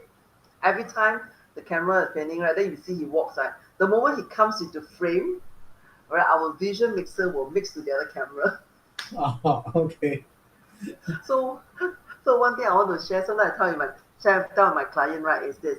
I say, uh, this is very inside info. I say, actually, sometimes don't play with we events people Ah, because sometimes we can make you look very good. All right, especially production. We can make you look very very good, yeah, or we yeah, can yeah. just make sure that you never ever appear on screen. Because let's say we got three cameras, right? And then this camera is now focusing on, let's say, on Harvey. The other one is focusing on Annie, right? And then center is, let's say, focusing on Danny. But Danny is always wanting to cut into everybody. So Mm. now we'll know already. I say, wow, this person now, like why like that? So every time Spotlighting. so whenever he comes into the frame, the other two camera will be on standby already. What they'll just cut, so the screen goes to somebody else. Yeah, So we yeah. always joke, we say, don't play with it. We got the power. Yes, we got the power. That's right. Indeed, we have the power, but it just of course we don't abuse the power lah. Sometimes you see running events, behind the show for like 3, 4, 5 hours we need a bit of comic relief lah. Huh? We need a bit of That's comic good. relief. So we have some questions that pre-event Mm, I took down. Just yes. wanted to maybe clarify with you as well. Mm, I've listed down three questions. mm. Number one, what makes a memorable event? What makes a memorable event? Wow. Actually, whatever I've said. Okay, to me, I think the most memorable event from the both the client and the audience, right? I think the most memorable event would be an event that both the audience and the client remembers for as long as possible. I know it's a very big answer, right? But I can't exactly pin down how can you call it memorable. So if you were to ask me, for example, for myself, right? Let's say the RI event. It is simple, but it is still memorable. Okay, because of the fact that the effort that the event organizer put in. But of course, I also have attended some event whereby it is the very content of the event that makes it very memorable. Okay, like you go there, you enjoy all the activities, you get to experience certain thing, and then that makes it memorable. So I can't really pin down to say that there's, whether there's one element that makes an event memorable. Okay. Mm. So the next question is related to that. So as an event planner, how can you create a memorable event? Because Mm. I'm sure as a client, if I come to you, I will say this is my budget and I want this event to be memorable. So what would you do from where Okay, you are so like, sitting? firstly, what I'll do, I literally will take them through the 6 A's. All right, I'll first ask them, okay, you want to do this event? Why you want to do this event? What is the outcome you want to achieve? Right? Are you trying to sell things? Are you trying to create awareness? Are you trying to do this? What is it that you want to create? Or what is it what you want to achieve? Okay, so if the person say, okay, this is what I want to achieve. So once we know what they want to achieve, then we'll ask them who are they targeting. So that's where I say we'll take them through the 6 A's. So to try to make sure, remember right at the start you were saying that so every A we add in, we add meat to it. So yes, so every A we add more memory to this entire event. Mm, Yeah. okay, okay. That's really, I mean, that's a memorable answer. Yeah, it makes sense. I mean, 6 A's, you put all that together. It's a recipe, right? Yeah. You put audience, activity, anticipation, atmosphere, appetite all together and amenities together equals to a Your great, memorable event. Yeah. yeah, yeah. That's a great formula. Mm-hmm. Okay, so you've answered this question. The last question is, what if a client has a limited budget? You have spoken to us about the budget before, right? We work within the budget they have. Yeah, All right. yeah. So there are so there are many ways we work with the client. So the client, let's say now say that we only have this amount of money and all that. Then we'll sit down with the client again. What is the purpose of spending? Let's say they tell you, oh, I want to do a thank you dinner, but we only have like 10,000. So we already know that 10,000, how much can you make, right? So sometimes we'll sit the client down and ask the client, so what exactly do you need? Right? What do you want to achieve with having this dinner event that you only can spend this amount of money? So if they tell you, okay, this is the purpose and all that, then we say, okay, then that's where we'll sit them down and say, okay, instead of having this kind of sit down dinner, why not we do something else? All right, that maybe is memorable. Maybe for example, you supposed to thank you lunch, thank you dinner. You say, oh, we want to bring them to a restaurant, but now also 5 people. Then if you want to do it in a meeting room, so we scared not enough budget, for example. So how can you make it more memorable? Come, we have live trial. How will you make it more memorable? Ah, I cannot think from You cannot. event planners. Yeah, how? Do tell. Okay, so you could consider something like that. So let's say if the group is not big, let's say maybe 20, 30 people only, right? So maybe 10, 20, maybe the amount of money, okay, if you bring to a restaurant, probably you can enough. But in restaurant, it's just like that, lor. Correct or not? But if you want to make it more memorable, would there be an opportunity what you do is go and cater and arrange for special bento and have it sent to the staff? Mhm. That means let's assuming we tell them, okay, this today you have to pick a day and all that and tell them, or maybe you do it, maybe this is going to be a Saturday morning or whatever, making sure that everybody commit, right? And say the boss want to see you all to do this, blah blah blah. Okay, it's going to be a thank you thing. All right, and then you arrange for special bento to be delivered to their home. Mm. And you can basically still dine together lah. Mm. All right, so it could be something more memorable, something more unique. And if let's say you put in the effort to know that, okay, Hari likes this kind of food, but Annie prefers something else. All right, and then maybe this person prefers that. Right, you can work with a caterer and say, yes, it's unique, but I will want to customize every single bento. Wow. Nice. All right, I mean, so it's something different. I mean, if you think that you can even provide alcohol, all right, for those who can get alcohol, you can always provide a nice bottle of alcohol, all right, and then you can have it delivered to them. Those who cannot have alcohol, you can have the non-alcohol version, the virgin version. Possible, right? Yeah. And that Although some right. people's hate may be like, well, so lame. But that's not the point. That you have a majority that find that, wow, imagine it's customized. Mm. Yeah. And that right there just now, ladies and gentlemen, is why you need to hire an event planner. Okay? Because if you're out of the event planning or if you think you can organize, I think the word is you don't know what you don't know. Yeah. Right? Even we as an event organizer, sometimes we don't know. We may miss out. Like example, now during the COVID situation, there are things that is changing like just like that. Like maybe 2 days ago, I speak to STB about certain thing, and then okay, they say, oh, it's my done that. Maybe 2 weeks later, I'm doing something. They're like, huh, no, cannot already. Mm. So we may also not know. So at this point, usually we tell client, right, that where the restrictions are concerned, please be a bit more tolerant. It is not that we cannot remember. Mm. Things are changing so fast that we cannot remember. Mm. Right now with Omicron, we don't know whether would they now suddenly that say, oh, now things got to slow down again. Nobody knows. Yeah. Although now our seminar, the zoning, right? Last time zone used to be 50 packs. Now it's 100 packs. Mm. So the last we spoke, STB said that they hope that give it a few more months, maybe they can make it to like 200 packs. So if the zone is 200 packs and your event is 200 people, that means everybody is together. You can intermingle already. But if let's say for some reason Omicron hits and there's some new variant, they may say, sorry, back to 50 packs. Yeah. So we are moving, in events already it's so fluid, right? Now with COVID-19, it's even more fluid. Mm. So we can only tell clients say that don't look at us as if thinking that we want to take the easy way out. Nobody wants to take the easy way out, but we have to go with the flow of what is allowed at this moment of time.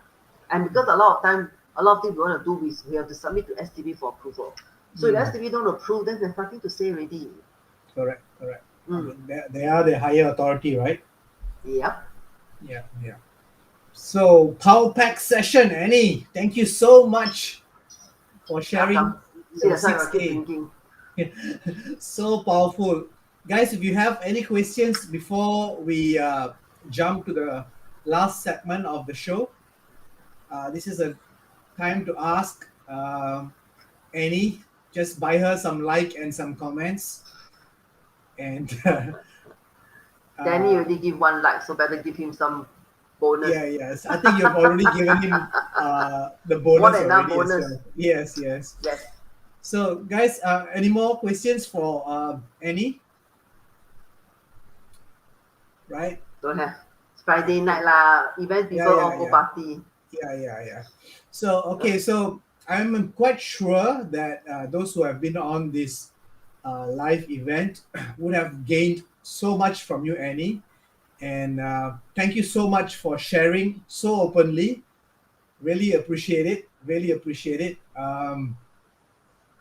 I don't think 1 hour was enough. I've attended your classes. So if someone here wants to learn some more, is there an opportunity to learn some more with you? Yes, by this quarter, I mean the first quarter of 2022, I'll be rolling out my 2-day events course. I'll put it out there. It's not WSQ, Mm. right? In a way, it does irks me, like people want to attend course because it's Yeah. okay Yeah. lah. I won't Let's say not lah. let's not go there.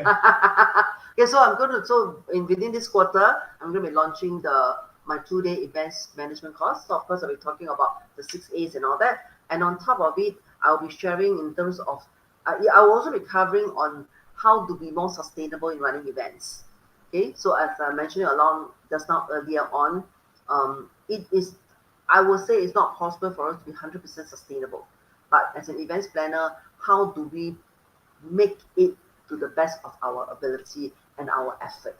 Because not forgetting, some as an event planner, we can manage so much, but sometimes it's your vendor that you're working with who are not.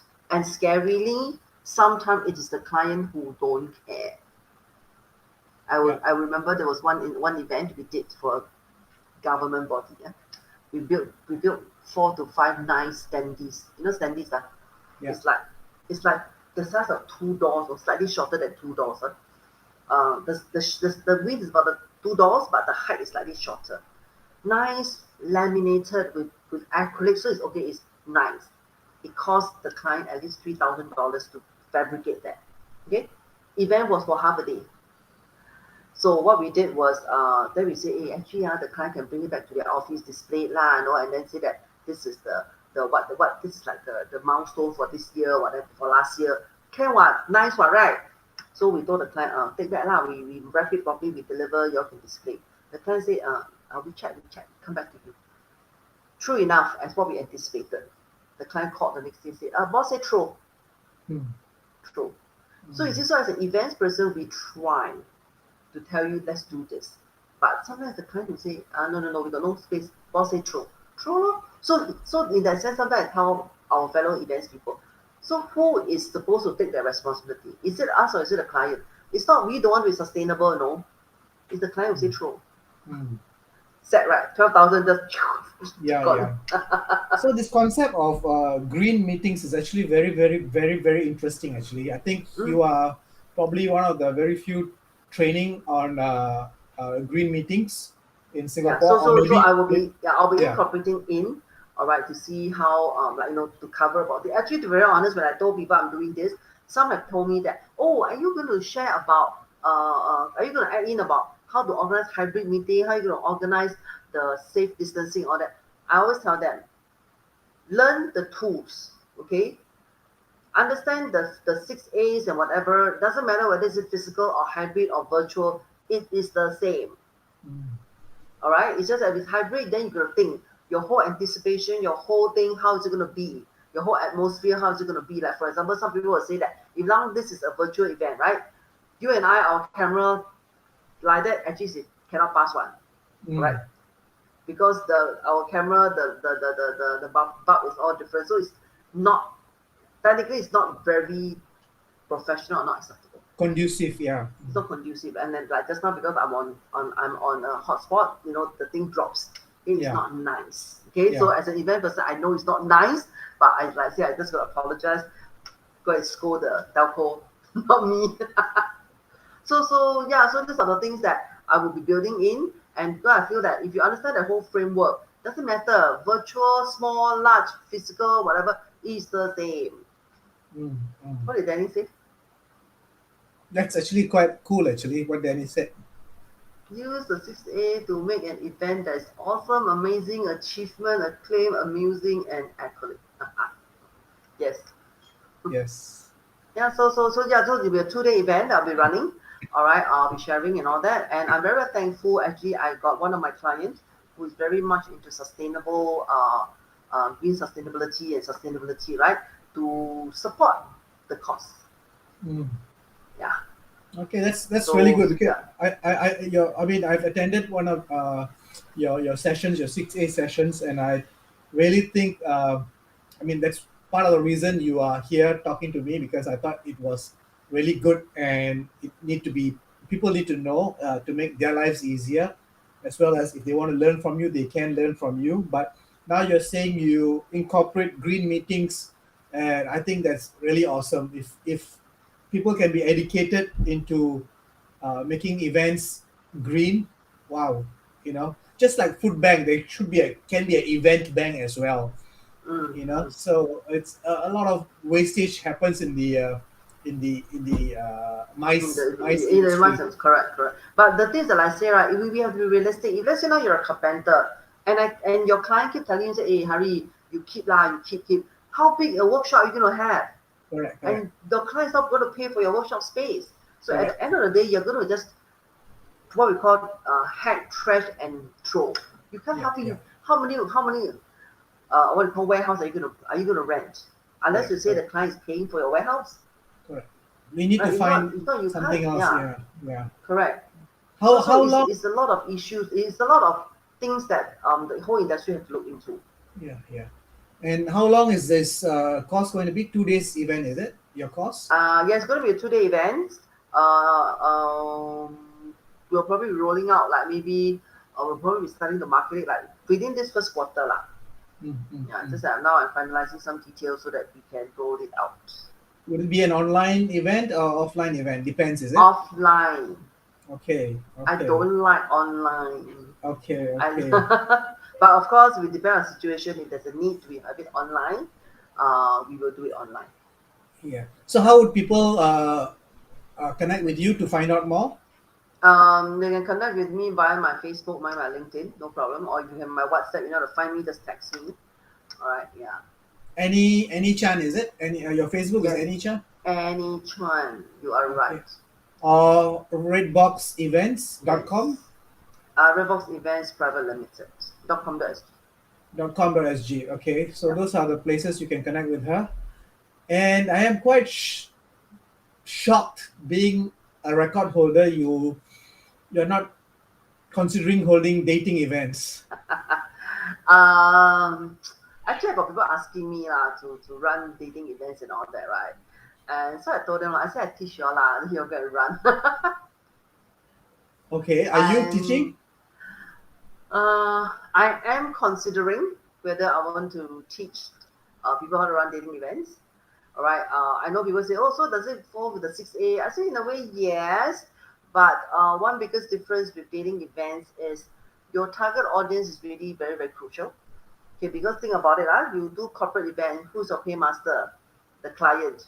Mm, We run dating events, who's your paymaster? Every single participant, the individuals, yeah. every individual. So their profile itself again is very you have to even more understand their persona. You cannot just say Mm, that they're single lah, they just want to look for a partner. No. mm, mm, mm.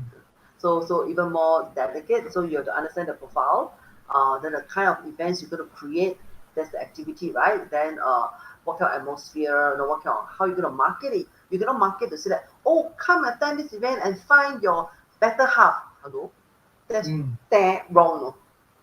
Then what if the person cannot find a better half? You curse your event to the max. Overpromise. Yeah, that's really overpromise already.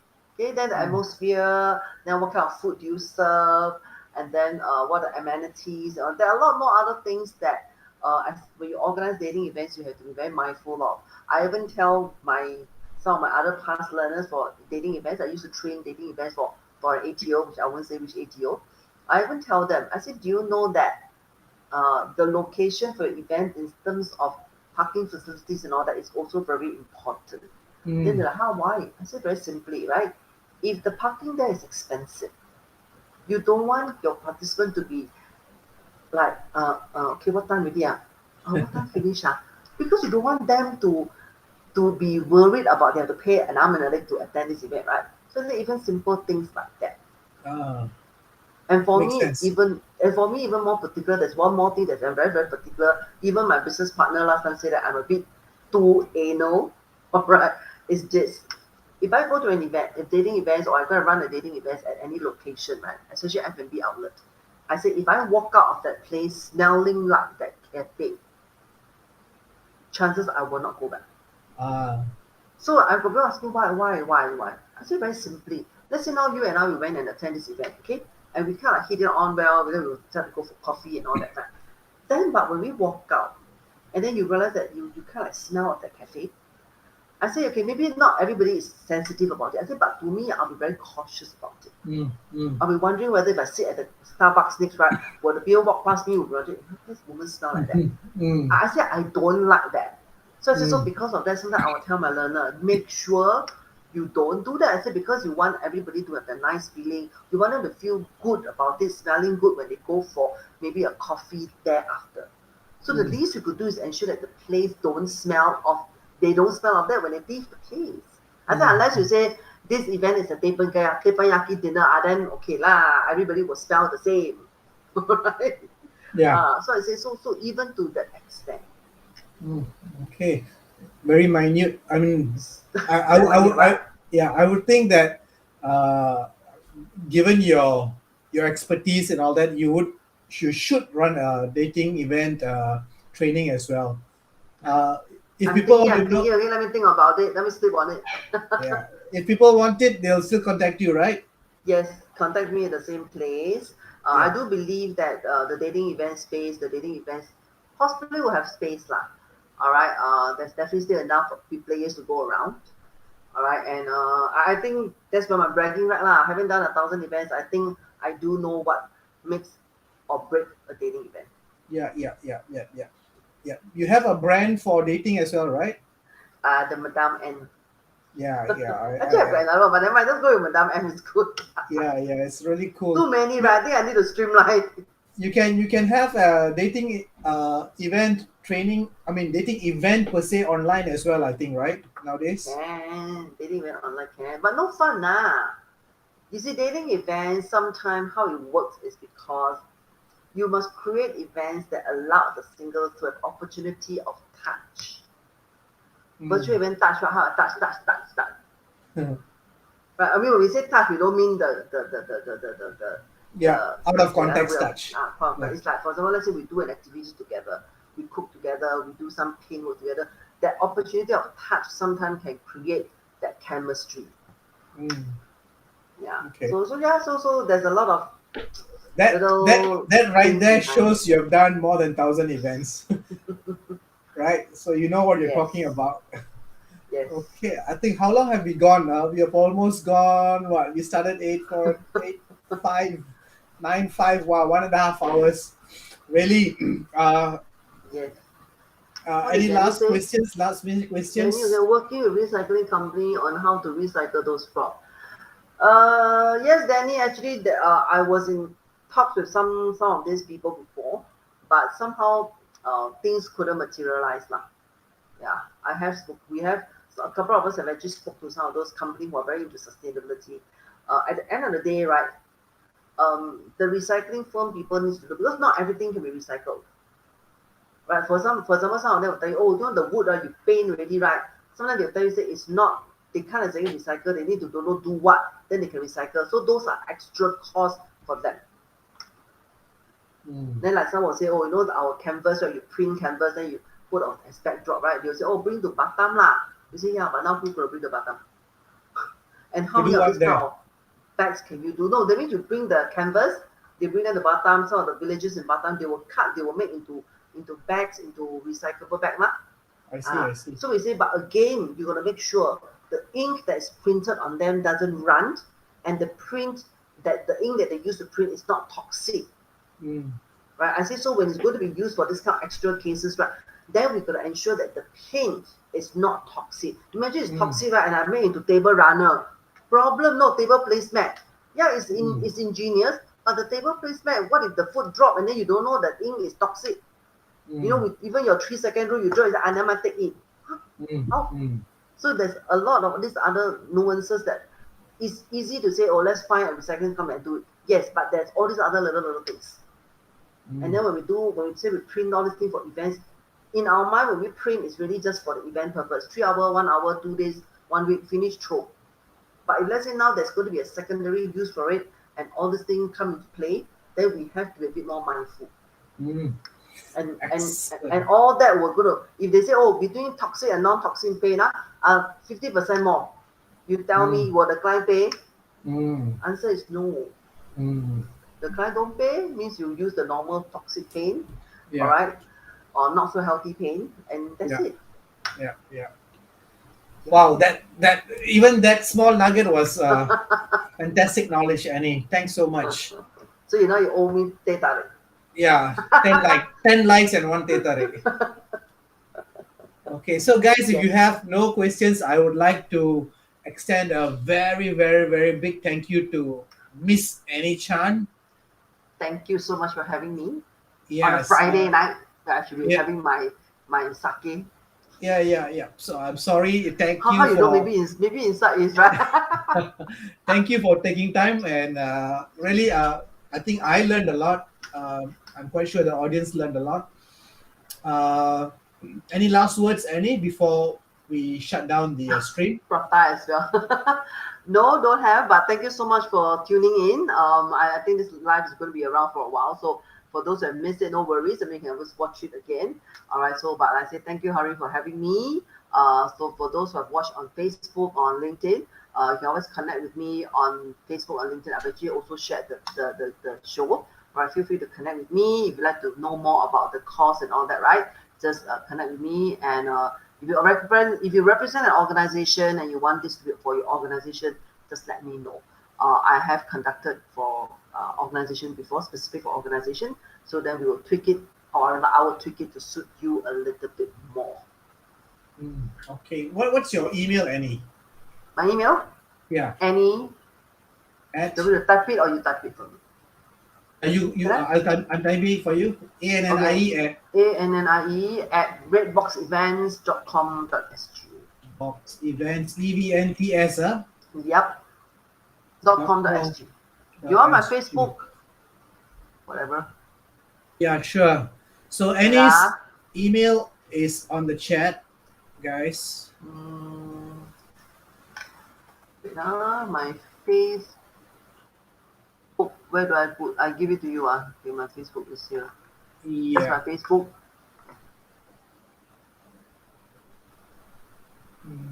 But anyway, you can find her as Annie Chan on Facebook, LinkedIn as well. I believe they have a Redbox Events LinkedIn page as well. Yes, You can hunt them down there as well. hunt me Uh, down. yeah, Okay, and I've shared both my Facebook and my LinkedIn with you. You yeah, can cut and paste that. Who is that? yeah. Oh, someone suddenly got another stream. So those are from YouTube. Oh, okay. Yeah. Ah, Okay. Yeah. So anyway, thanks guys. I think we'll just call it a day. Thank you for coming. Thank you for Annie for sharing. hey, so Appreciate what? your. You want me to put my Facebook link there now? How do I share? You haven't Type shared. How do I Uh, start? uh, does it come out? I've Wait, actually put it on my SME Academy Asia, where the stream is going to be. So it will be there. Only my email, right? Yeah. Oh, What's you your want me to Facebook? put my okay? Wait, I can give this is my Facebook. I'll just type in Yeah. where you put my email, right? Yeah. Okay, there you go. Okay. Uh, yeah, it's there. Okay. Cool. So, All right. okay. All right. Thank you so Anis, thank you so much. much. Guys, bye bye. Have See a you good maybe in a week or weekend. two. See Yeah. you Have a good weekend soon. and see you guys later. All Bye. right. Bye. Annie, stay on board. Okay.